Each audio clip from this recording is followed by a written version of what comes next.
ಬೇಕ್ರಿ ಸ್ಟೈಲಲ್ಲಿ ಅಥವಾ ಭಟ್ರು ಮಾಡೋ ರೀತಿಯಾಗಿ ಮೈಸೂರು ಪಾಕ್ ಬೇಕು ಅಂದರೆ ಈ ರೀತಿ ಒಂದು ಸಲ ಟ್ರೈ ಮಾಡಿ. ಪಕ್ಕಾ ಮೆಷರ್ಮೆಂಟಲ್ಲಿ ಮತ್ತು ಒಂದು ಸೀಕ್ರೆಟ್ ಇಂಗ್ರೀಡಿಯೆಂಟ್ ಕೂಡ ಇದೆ. ಹೌದು, ಈ ರೀತಿಯಾಗಿ ಹಾಕಿ ಮಾಡಿದ್ರೆ ನೋಡಿ, ಈ ರೀತಿ ಗೂಡು ಗೂಡು ಥರ ತುಂಬ ಚೆನ್ನಾಗಿ ಬರುತ್ತೆ. ಕಲರ್ ನೋಡಿದ್ರೆ ನೀವು ಹೇಳ್ಬೋದು ಈ ಒಂದು ಟೆಕ್ಸ್ಚರ್ ಹೇಗಿದೆ ಅಂತೇಳಿ. ಮನೆಯಲ್ಲೇ ಮಾಡಿ ಈ ರೀತಿ ಕೊಡ್ತಾ ಇದ್ದರೆ ಮನೆಯವ್ರು ಎಲ್ರಿಗೂ ಕೂಡ ಖುಷಿ ಆಗುತ್ತೆ, ನಮಗೂ ಒಂದು ಸಮಾಧಾನ ಇರುತ್ತೆ. ಮತ್ತು ಪರ್ಫೆಕ್ಟಾಗಿ ಮಾಡುವಂಥ ರೆಸಿಪಿ. ಬನ್ನಿ ಹೇಗೆ ಮಾಡೋದು, ಒಂದು ಸೀಕ್ರೆಟ್ ಇಂಗ್ರೀಡಿಯೆಂಟ್ ಇದೆ, ಅದು ಏನು ಅಂತ ನೋಡ್ಕೊಂಡು ಬರೋಣ. ನಾನಿಲ್ಲಿ ಮೆಷರ್ಮೆಂಟ್ಗೆ ಅಂತ ಒಂದು ಬೌಲನ್ನು ತೊಗೊಂಡಿದ್ದೀನಿ, ಕಡಲೆ ಹಿಟ್ಟನ್ನು ತೊಗೊಂಡಿದ್ದೀನಿ. ಇದಕ್ಕೆ 2 ಸ್ಪೂನಷ್ಟು ಹಾಲಿನ ಪುಡಿಯನ್ನು ಹಾಕೋತಾ ಇದ್ದೀನಿ. ಇದೇ ಸೀಕ್ರೆಟ್ ಇಂಗ್ರೀಡಿಯೆಂಟು. ಇದು ಹಾಕೋದ್ರಿಂದ ಆ ಒಂದು ಟೆಕ್ಸ್ಚರ್ ತುಂಬ ಚೆನ್ನಾಗಿ ಬರುತ್ತೆ ಮತ್ತು ಟೇಸ್ಟು ಕೂಡ ಅಷ್ಟೇ ಇನ್ನೂ ಬೇಕು ಅನ್ನಿಸ್ತಾ ಇರುತ್ತೆ, ಅಷ್ಟು ರುಚಿಯಾಗಿ ಇರುತ್ತೆ. ಇವೆರಡನ್ನು ಕೂಡ ಡ್ರೈ ಮಿಕ್ಸ್ ಮಾಡಿ ಸೈಡಲ್ಲಿ ಎತ್ತಿಟ್ಕೊಂಬಿಡೋಣ.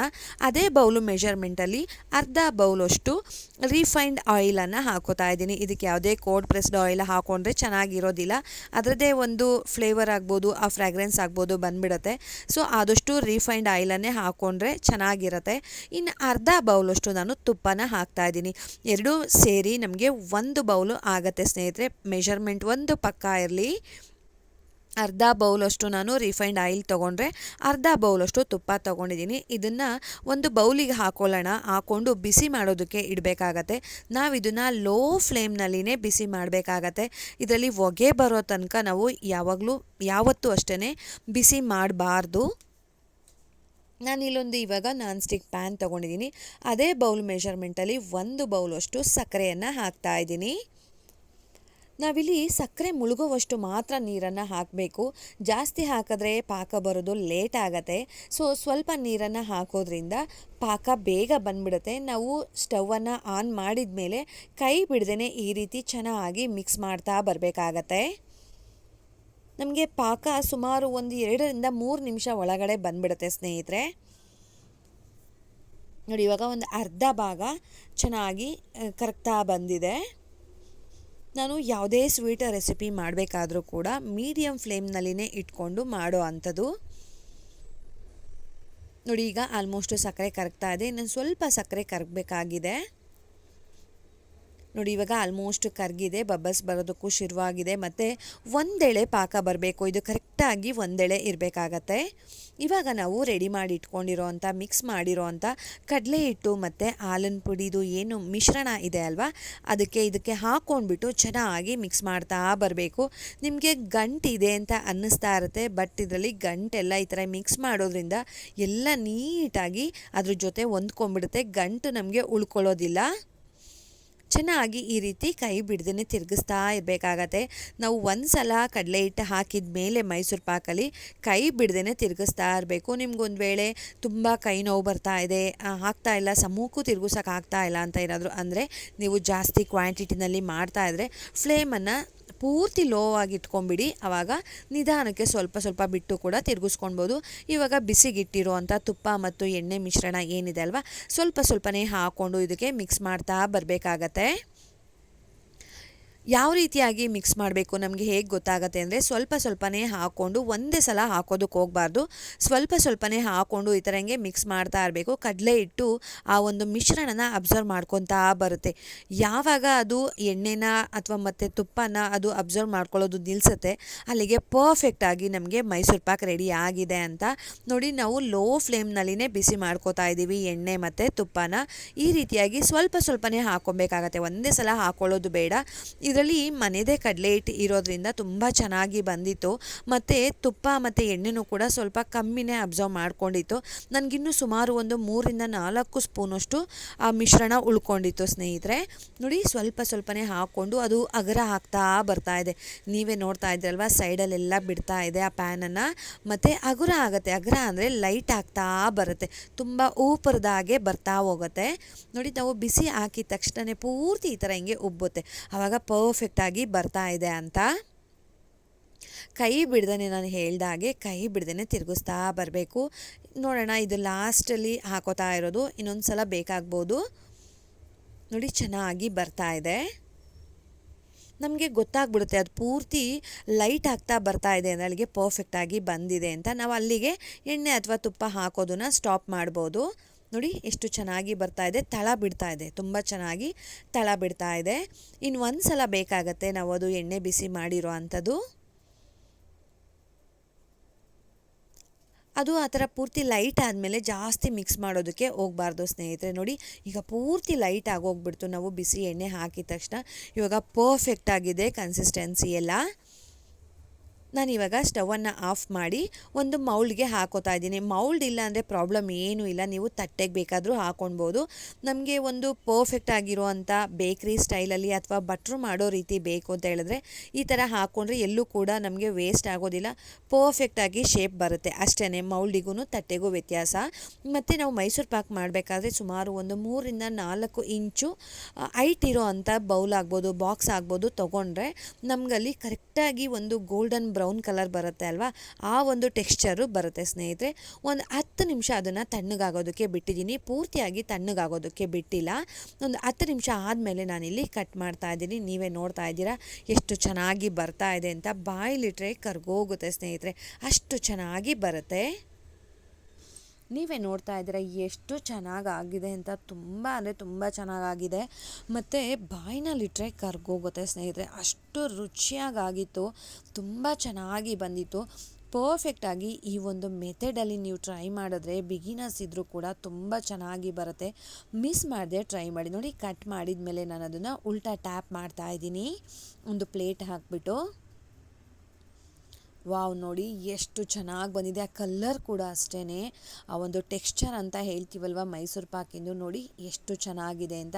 ನೀವೊಂದು ಬಾಕ್ಸ್ ಆಗ್ಬೋದು, ಈ ಥರ ಯಾವುದಾದ್ರೂ ಮೌಲ್ಡ್ ಇದೆ ಅಂದರೆ ಅದರಲ್ಲೂ ಕೂಡ ಹಾಕಿ ನೀವು ಮಾಡ್ಬೋದು ಸ್ನೇಹಿತರೆ. ನಾವು ಹೈಟು ಕಡಿಮೆ ಅಂದರೂ ಕೂಡ ಒಂದು 3-4 ಇಂಚ್ ಇರೋವಂಥ ಪಾತ್ರೆ ತೊಗೊಂಡ್ರೆ ಆ ಒಂದು ಟೆಕ್ಸ್ಚರು ತುಂಬ ಚೆನ್ನಾಗಿ ಬರುತ್ತೆ. ನೋಡಿ ಗೋಲ್ಡನ್ ಬ್ರೌನ್ ಅಂತೀವಲ್ವ, ಈ ರೀತಿಯಾಗಿ ಗೂಡಾಗಿರೋ ಅಂಥ ಮೈಸೂರು ಪಾಕ್ ರೆಡಿ ಆಗಿದೆ ಸ್ನೇಹಿತರೆ. ತುಂಬ ಚೆನ್ನಾಗಿ ಬರುತ್ತೆ. ನೀವು ಕೂಡ ಟ್ರೈ ಮಾಡಿ ಕಮೆಂಟ್ ಮಾಡಿ ನನಗೆ ಹೇಗೆ ಬಂತು ಅಂತ. ಸೀಕ್ರೆಟ್ ಇಂಗ್ರೀಡಿಯೆಂಟ್ ಅಂತ ಹೇಳಿದೆ ಅಲ್ವಾ, ಅದನ್ನು ಕೂಡ ಮಿಸ್ ಮಾಡದೆ ಹಾಕಿ. ನಮಗೆ ಇನ್ನೂ ಬೇಕು ಅನ್ನಿಸ್ತಾ ಇರುತ್ತೆ. ತುಂಬ ಚೆನ್ನಾಗಿರುತ್ತೆ. ಹಬ್ಬಗಳಿಗಾಗ್ಬೋದು, ಫಂಕ್ಷನ್ಗಳಿಗಾಗ್ಬೋದು, ಈ ರೀತಿ ಮನೆಯಲ್ಲೇ ಮಾಡಿದ್ರೆ ನಮಗೂ ಕೂಡ ಒಂದು ಖುಷಿ ಇರುತ್ತೆ. ಮನೆಯಲ್ಲೇ ಮಾಡಿರೋವಂಥ ಸ್ವೀಟ್ ಕೊಡೋದ್ರಿಂದ ಮನೆಯವರಿಗಾಗ್ಬೋದು, ಮಕ್ಕಳಿಗಾಗ್ಬೋದು, ಒಂದು ಆರೋಗ್ಯಕ್ಕೂ ಕೂಡ ಒಳ್ಳೆಯದು ಅಲ್ವಾ ಸ್ನೇಹಿತರೆ.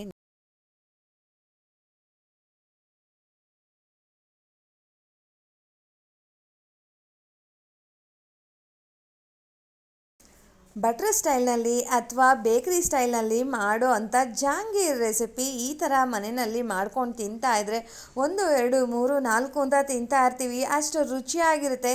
ಕ್ರಿಸ್ಪಾಗಿ ಜ್ಯೂಸಿಯಾಗಿ ಮನೆಯಲ್ಲಿ ಇನ್ಸ್ಟೆಂಟಾಗಿ ಮಾಡೋ ಅಂಥ ಜಾಂಗೀರ್ ರೆಸಿಪಿ. ಆಹಾ, ನೋಡೋದಕ್ಕೆ ಏನು ಚೆನ್ನಾಗಿ ಕಾಣ್ತಾ ಇದೆ ಅಲ್ವಾ. ಅದೇ ರೀತಿಯಾಗಿ ಈಸಿಯಾಗಿ ಮನೆಯಲ್ಲಿನೇ ಮಾಡ್ಬೋದು, ತುಂಬ ಚೆನ್ನಾಗಿ ಬರುತ್ತೆ. ನೀವೇ ನೋಡ್ತಾ ಇದ್ದೀರಾ ಎಷ್ಟು ಕ್ರಿಸ್ಪಾಗಿದೆ ಮತ್ತು ಜ್ಯೂಸಿ ಆಗಿದೆ ಅಂತ ಹೇಳಿ. ಅದನ್ನು ಕೂಡ ನಿಮ್ಮ ಜೊತೆ ಶೇರ್ ಮಾಡ್ತಾ ಇದ್ದೀನಿ. ಯಾರೆಲ್ಲ ಈ ವಿಡಿಯೋ ನೋಡ್ತಾ ಇದ್ದೀರಾ ಪೂರ್ತಿಯಾಗಿ ವಿಡಿಯೋ ನೋಡಿ, ಎಲ್ಲೂ ಕೂಡ ಸ್ಕಿಪ್ ಮಾಡಬೇಡಿ. ನಾನಿಲ್ಲಿ ಉದ್ದಿನ ಬೇಳೆಯನ್ನು 1 ಬೌಲಷ್ಟು ತೊಗೊಂಡಿದ್ದೆ. ಆ ಬೌಲನ್ನು ತೋರಿಸ್ತೀನಿ ನಿಮಗೆ ಮೆಜರ್ಮೆಂಟಿಗೆ. ಕಪ್ಪಾಗ್ಬೋದು, ಬೌಲ್ ಆಗ್ಬೋದು, ಯಾವುದನ್ನಾದರೂ ತೊಗೊಳ್ಳಿ. ಒಂದು 2 ಗಂಟೆಯಿಂದ 2.5 ಗಂಟೆವಷ್ಟು ಅದು ನೆನಿಬೇಕಾಗತ್ತೆ. ಈ ಥರ ಹಿಂಗೆ ಕಟ್ಟಾಗಬೇಕು. ಒಂದನ್ನು ಯಾವುದಾದ್ರೂ ನೋಡಿದ್ರೆ ಈ ರೀತಿಯಾಗಿ ಕಟ್ಟಾಯಿತು ಅಂದರೆ ಅಲ್ಲಿ ಕರೆಕ್ಟಾಗಿ ಆಗಿದೆ ಅಂತ. ಆ ನೀರನ್ನೆಲ್ಲ ಪೂರ್ತಿಯಾಗಿ ತೆಗೆದುಬಿಟ್ಟು ಇಲ್ಲಿ ಉದ್ದಿನ ಬೇಳೆಯನ್ನು ತಗೋತಾ ಇದ್ದೀನಿ. ಮಿಕ್ಸಿಗೆ ಹಾಕ್ಕೊಂಡು ಪೂರ್ತಿಯಾಗಿ ಫೈನ್ ಪೇಸ್ಟ್ ಆಗೋ ತನಕ ರುಬ್ಕೊಬೇಕಾಗತ್ತೆ. ಇದಕ್ಕೆ ಜಾಸ್ತಿ ನೀರನ್ನೆಲ್ಲ ಹಾಕೋದಕ್ಕೆ ಹೋಗೋದು ಬೇಡ, ಆದಷ್ಟು ಗಟ್ಟಿಯಾಗಿಯೇ ಇರಲಿ. ಸ್ವಲ್ಪ ಬೇಕಾದಷ್ಟು ನೀರನ್ನು ಹಾಕ್ಕೊಂಡು ಇದನ್ನು ರುಬ್ಬಬೇಕಾಗತ್ತೆ. ಇದಕ್ಕೆ ಚಿಟಿಕೆ ಉಪ್ಪನ್ನು ಹಾಕ್ತಾ ಇದ್ದೀನಿ ಸ್ನೇಹಿತರೆ. ನೋಡಿ ಸ್ಪೂನ್ ಲೆಕ್ಕದಲ್ಲಿ ಅಂತೀವಲ್ವ, ಆ ರೀತಿಯಾಗಿ ನೀರನ್ನು ಹಾಕಬೇಕಾಗತ್ತೆ. ಹಾಕಿ ಅದರಲ್ಲಿ ಇಲ್ಲಿ ಬಬಲ್ಸ್ ಬಂದಿದೆ ಅಲ್ವಾ, ಇಲ್ಲಿ ತನಕನೂ ಕೂಡ ನೀವು ಚೆನ್ನಾಗಿ ಇದನ್ನು ರುಬ್ಕೋಬೇಕಾಗತ್ತೆ. ನಾವು ರುಬ್ಬೋದ್ರಲ್ಲೇ ಇರೋದು ಈ ಜಾಂಗೀರ್ದು ಒಂದು ಸೀಕ್ರೆಟ್ ಅಂತ ಹೇಳ್ಬೋದು. ನಾವು ರುಬ್ಬೇಕಾದ್ರೆ ಈ ಥರ ಹಿಂಗೆ ಬಬ್ಬಲ್ಸ್ ಬಂದಿರಬೇಕು ಹಿಟ್ಟಲ್ಲಿ. ನಾವು ಗ್ರೈಂಡರ್ಗೆ ಹಾಕ್ತೀವಿ ಅಂತಂದ್ರಂತೂ ಇನ್ನೂ ಚೆನ್ನಾಗಿ ಬರುತ್ತೆ, ತುಂಬ ಚೆನ್ನಾಗಿರುತ್ತೆ. ಮಿಕ್ಸಿನಲ್ಲಿ ಮಾಡ್ತೀವಿ ಅಂದರೆ ಈ ಹದದ ತನಕ ಮಾಡಬೇಕಾಗತ್ತೆ. ಇವಾಗ ಇದನ್ನು ಚೆನ್ನಾಗಿ ಬೀಟ್ ಮಾಡಬೇಕಾಗತ್ತೆ. ಸುಮಾರು ನೀವು ಎಷ್ಟೊತ್ತು ಬೀಟ್ ಮಾಡಬೇಕು ಅಂದರೆ ಒಂದು 10-12 ನಿಮಿಷ ಇದನ್ನು ಬೀಟ್ ಮಾಡಬೇಕು. ಇದು ಬೀಟ್ ಮಾಡ್ತಾ ಒಂಥರ ಹಗುರ ಆಗೋ ಥರ ಕಾಣ್ತಾ ಇರುತ್ತೆ. ಆವಾಗ ನಮಗೆ ಕರೆಕ್ಟಾಗಿರೋ ಅಂಥ ಕನ್ಸಿಸ್ಟೆನ್ಸಿ ಸಿಕ್ಕಿದೆ ಅಂತ. ನೋಡಿ ಚೆನ್ನಾಗಿ ಬೀಟ್ ಮಾಡಬೇಕು. ಕೈನಲ್ಲಿ ಬೇಕಾದರೂ ಮಾಡ್ಬೋದು, ಇಲ್ಲ ಈ ರೀತಿಯಾಗಿ ಹ್ಯಾಂಡ್ ಬೀಟರಲ್ಲಿ ಬೇಕಾದರೂ ಮಾಡ್ಬೋದು ಸ್ನೇಹಿತರೆ. ನೋಡಿ ಈ ಥರ ಹಿಂಗೆ ಕ್ರೀಮ್ ಈ ಥರ ಹಿಂಗೆ ತುಂಬ ಹಗುರ ಆಗ್ತಾ ಇರುತ್ತೆ. ನಾವೆಷ್ಟು ಬೀಟ್ ಮಾಡ್ತೀವೋ ಅಷ್ಟು ಚೆನ್ನಾಗಿ ಈ ಒಂದು ಮಿಕ್ಸ್ಚರು ರೆಡಿ ಆಗುತ್ತೆ ಸ್ನೇಹಿತರೆ. ಇದಕ್ಕೆ ಫುಡ್ ಕಲರು ಸ್ವಲ್ಪ ಬೇಕಾದರೂ ಹಾಕ್ಕೊಳ್ಬೋದು, ಇಲ್ಲ ಸ್ಕಿಪ್ ಮಾಡ್ಬೋದು. ಆದಷ್ಟು ನಮಗೆ ಜಾಂಗೀರ್ ಅಂತ ಹೇಳಿದ್ರೆ ಫುಡ್ ಕಲರ್ ಬೇಕೇ ಬೇಕು. ನಮಗೆ ಬೇಕ್ರಿ ಸ್ಟೈಲಲ್ಲಿ ತಿನ್ನಬೇಕು ಅಂತ ಹೇಳಿದ್ರೆ ಫುಡ್ ಕಲರ್ ಹಾಕಬೇಕಾಗತ್ತೆ. ಸೊ ಸ್ವಲ್ಪನೇ ಹಾಕಿದ್ದೀನಿ ಇಲ್ಲಿ, ನಾನು ಜಾಸ್ತಿ ಹಾಕಿಲ್ಲ ಸ್ನೇಹಿತರೆ. ನೋಡಿ ಇವಾಗ ಅದನ್ನು ಹಾಕಿ ಒಂದು ರೌಂಡು ಮಿಕ್ಸ್ ಮಾಡಿ ಎತ್ತಿಡ್ತಾ ಇದ್ದೀನಿ. ಇವಾಗ ಬ್ಯಾಟರು ರೆಡಿ ಆಗಿದೆ. ಈಗ ಪೈಪಿಂಗ್ ಕವರ್ಸ್ ಇರೋದಿಲ್ಲ ಅಲ್ವಾ, ಸೊ ಮನೆಯಲ್ಲಿನೇ ಒಂದು ಹಾಲಿನ ಕವರ್ ಇದೆ ಅಂತ ಹೇಳಿದ್ರೆ ಅದಕ್ಕೇ ಈಗ ನಾವು ರೆಡಿ ಮಾಡಿರೋವಂಥ ಬ್ಯಾಟರನ್ನು ಹಾಕೋತಾ ಇದ್ದೀನಿ. ಅದಕ್ಕೆ ಎಷ್ಟು ಇಡಿಸುತ್ತೆ ಅಷ್ಟನ್ನು ಹಾಕ್ಕೊಳ್ಬೋದು. ನಾನಿಲ್ಲಿ ಸುಮಾರು ಒಂದು ಚಿಕ್ಕ ಬೌಲಷ್ಟು ಉದ್ದಿನಬೇಳೆ ತೊಗೊಂಡಿರೋದು. ಹತ್ತತ್ರ 1 kg ನನಗೆ ಇಲ್ಲಿ ಜಹಾಂಗೀರು ರೆಡಿ ಆಗಿತ್ತು. ನೋಡಿ ಇವಾಗೆಲ್ಲ ಚೆನ್ನಾಗಿ ಈ ಥರ ಹಿಂಗೆ ಒಂದು ಕಡೆಗೆ ಎಲ್ಲ ನೀಟಾಗಿ ಕೋನ್ ಶೇಪ್ ಬರೋ ಥರ ಮಾಡಿಕೊಂಡು ಇದನ್ನು ರಬ್ಬರ್ ಬೆಂಡ್ ಹಾಕ್ಕೊಂಡು ರೆಡಿ ಮಾಡ್ಕೊಂಡಿದ್ದೀನಿ. ಇವಾಗ ಚಿಕ್ಕದಾಗಿ ಬೇಕಾದರೂ ಕಟ್ ಮಾಡ್ಕೊಳ್ಬೋದು, ಇನ್ನು ಸ್ವಲ್ಪ ದೊಡ್ಡದಾಗಿ ಬೇಕಾದರೂ ಕಟ್ ಮಾಡ್ಕೊಳ್ಬೋದು. ನೋಡಿ ಈ ಒಂದು ಅಳತೆನಲ್ಲಿ ಬಂತು ಅಂತ ಅಂದರೆ ಆ ಸೈಜಲ್ಲಿ ತುಂಬ ಚೆನ್ನಾಗಿ ಜಹಾಂಗೀರ್ ಬರುತ್ತೆ. ನೋಡಿ ಈಸಿಯಾಗಿ ಈವನ್ ಬಿಗಿನರ್ಸ್ ಇದ್ದರೂ ಕೂಡ ತುಂಬ ಚೆನ್ನಾಗಿ ಬಿಡ್ಬೋದು. ಇದನ್ನು ನೋಡ್ತಾ ಇದ್ದೀರಾ ನೀವೇ ಎಷ್ಟು ಚೆನ್ನಾಗಿ ಬರ್ತಾ ಇದೆ ಅಂತ.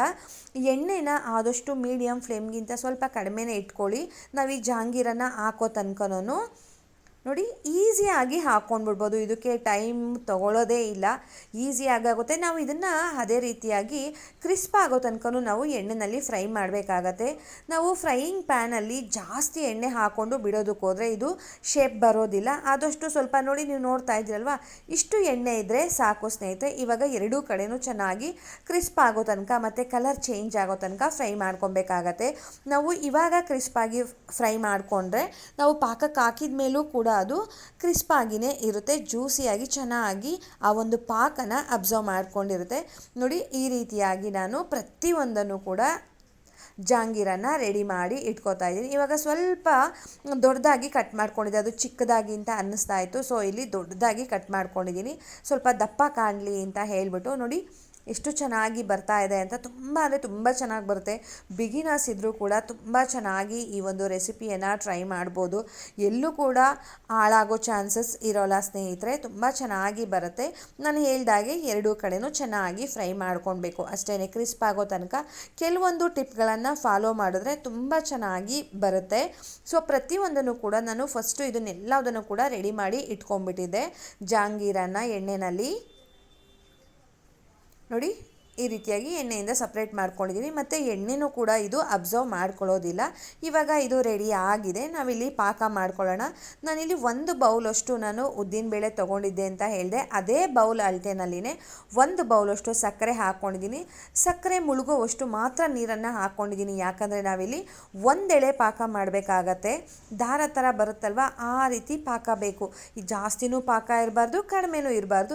ಇದಕ್ಕೆ ಸ್ವಲ್ಪ ಕೇಸರಿ ದಳಗಳನ್ನು ಕೂಡ ಹಾಕಿದ್ದೀನಿ, ಕಲರು ಬರುತ್ತೆ, ಹಾಗೆ ಟೇಸ್ಟು ಕೂಡ ಅಷ್ಟೇ ತುಂಬ ಚೆನ್ನಾಗಿರುತ್ತೆ. ಸ್ವಲ್ಪ ಏಲಕ್ಕಿ ಪುಡಿ ಹಾಕಿದ್ದೀನಿ. ಇದಕ್ಕೂ ಕೂಡ ನಾನು ಫುಡ್ ಕಲರನ್ನು ಸ್ವಲ್ಪ ಹಾಕ್ತಾ ಇದ್ದೀನಿ. ಎರಡೂ ಕೂಡ ಸ್ವಲ್ಪ ಸ್ವಲ್ಪ ಹಾಕಿರೋದ್ರಿಂದ ಕಲರ್ ಚೆನ್ನಾಗಿ ಬರುತ್ತೆ. ನೋಡಿ ಇದು 1 ಎಳೆ ಪಾಕ ಬರಬೇಕು ಅಷ್ಟೇ, ಅಲ್ಲಿ ತನಕ ನಾವು ಇದನ್ನು ಚೆನ್ನಾಗಿ ಮಿಕ್ಸ್ ಮಾಡ್ತಾ ಇರಬೇಕು. ನಾವು ನೀರನ್ನು ಕಡಿಮೆ ಹಾಕಿರೋದ್ರಿಂದ ಬೇಗ ಪಾಕ ಬಂದುಬಿಡುತ್ತೆ. ಸೊ ಕೈ ಈ ಥರ ಹಿಂಗೆ ತಿರುಗಿಸ್ತಾನೆ ಇರಬೇಕಾಗತ್ತೆ, ಇಲ್ಲಾಂದರೆ ಸಕ್ಕರೆ ಕರಗಿರೋದಿಲ್ಲ, ಪಾಕ ಬಂದುಬಿಟ್ಟಿರುತ್ತೆ. ನೋಡಿ ನೀವು ನೋಡ್ತಾ ಇದ್ದೀರಾ ಆಲ್ರೆಡಿ ಇದು 1 ಎಳೆ ಪಾಕ ಬಂದಿದೆ. ನಾವು ನೀರು ಕಡಿಮೆ ಹಾಕಿದ್ವಿ ಅಲ್ವಾ, ಸೊ ಬೇಗನೆ ಬಂದುಬಿಟ್ಟಿದೆ. ನೋಡಿ ದಾರ ಥರ ಬರುತ್ತೆ. ಇವಾಗ ಕರೆಕ್ಟ್ ಕನ್ಸಿಸ್ಟೆನ್ಸಿನಲ್ಲಿ ಇದೆ ಅಂತ. ಇವಾಗ ಸ್ಟವನ್ನು ಆಫ್ ಮಾಡಿಬಿಟ್ಟು ಒಂದೊಂದನ್ನೇ ಇದಕ್ಕೆ ಹಾಕ್ಕೊಂಡು ಡಿಪ್ ಮಾಡ್ಕೊಳ್ಳೋಣ. ಇದಕ್ಕೆ ಜಾಸ್ತಿ ಹೊತ್ತು ಬಿಡಬೇಕು ಅಂತ ಏನಿಲ್ಲ, ಹಿಂಗೆ ಹಾಕಿ ಈ ಥರ ಹಿಂಗೆ ತೆಗೆದುಬಿಡುವುದು, ಅಷ್ಟು ಬೇಗನೆ ಇದು ಪಾಕನ ಚೆನ್ನಾಗಿ ಅಬ್ಸರ್ವ್ ಮಾಡ್ಕೊಂಬಿಡುತ್ತೆ. ಜಾಸ್ತಿ ಹೊತ್ತು ಅದರಲ್ಲೇ ಬಿಟ್ಬಿಟ್ರೆ ಅದು ಮೆತ್ತವಾಗಿಬಿಡುತ್ತೆ, ತುಂಬ ಮೆತ್ತವಾಗಿ ಬಂದುಬಿಡುತ್ತೆ. ಅದಕ್ಕೇನೆ ಅದ್ರಲ್ಲಿ ಜಾಸ್ತಿ ಬಿಡೋದೇನು ಬೇಡ, ಜಸ್ಟ್ ಅದರಲ್ಲಿ ಹಿಂಗೆ ಡಿಪ್ ಮಾಡಿ ತೆಗೆದುಬಿಟ್ರೆ ಸಾಕು, ಬೇಗನೆ ಅದು ಅಬ್ಸರ್ವ್ ಮಾಡ್ಕೊಂಬಿಡುತ್ತೆ. ಪ್ರತಿಯೊಂದನ್ನು ಇದೇ ರೀತಿಯಾಗಿ ಮಾಡಿ ಎತ್ತಿಟ್ಕೊಳ್ಳೋಣ. ನೀವೇ ನೋಡ್ತಾ ಇದ್ದೀರಾ ಎಷ್ಟು ಚೆನ್ನಾಗಿ ಬಂದಿದೆ ಜಾಂಗೀರ್ ಅಂತ ಹೇಳಿ. ತುಂಬ ಅಂದರೆ ತುಂಬ ಚೆನ್ನಾಗಿ ಬಂದಿತ್ತು. ಆದಷ್ಟು ಸ್ವಲ್ಪ ಫುಡ್ ಕಲರನ್ನು ಕಡಿಮೆ ಮಾಡಿ, ಮನೆಯಲ್ಲೇ ಮಾಡಿ ತಿನ್ನೋದಲ್ವಾ, ಸೊ ಆದಷ್ಟು ಹೆಲ್ದಿಯಾಗಿ ಮಾಡ್ಕೊಂಡು ತಿನ್ನೋಣ. ಲಾಸ್ಟಿಗೆ ಗಾರ್ನಿಷ್ಗೆ ಡ್ರೈ ಫ್ರೂಟ್ಸಿಂದ ಮಾಡ್ತಾ ಇದ್ದೀನಿ. ತುಂಬ ಚೆನ್ನಾಗಿ ಕಾಣುತ್ತೆ ಅಂತ ಗೋಡಂಬಿ ಮತ್ತು ಬಾದಾಮಿಯನ್ನು ಹಾಕಿದ್ದೀನಿ. ಈ ರೀತಿಯಾಗಿ ಗಾರ್ನಿಷ್ ಮಾಡಿದ್ರೆ ತುಂಬ ಚೆನ್ನಾಗಿ ಇರುತ್ತೆ. ನೋಡಿ ಎಷ್ಟು ಜ್ಯೂಸಿಯಾಗಿದೆ, ಕ್ರಿಸ್ಪ್ ಆಗಿದೆ ಅಂತೇಳಿ, ತುಂಬ ಚೆನ್ನಾಗಿ ಬರುತ್ತೆ. ನೀವು ಕೂಡ ಟ್ರೈ ಮಾಡಿ. ಯಾರೆಲ್ಲ ಟ್ರೈ ಮಾಡ್ತೀರಾ ಕಮೆಂಟ್ ಮಾಡೋದನ್ನು ಮರಿಬೇಡಿ. ಹೋಗಿ ಬರಲಾ? ಬಾಯ್ ಸ್ನೇಹಿತರೆ, ನಮಸ್ತೆ.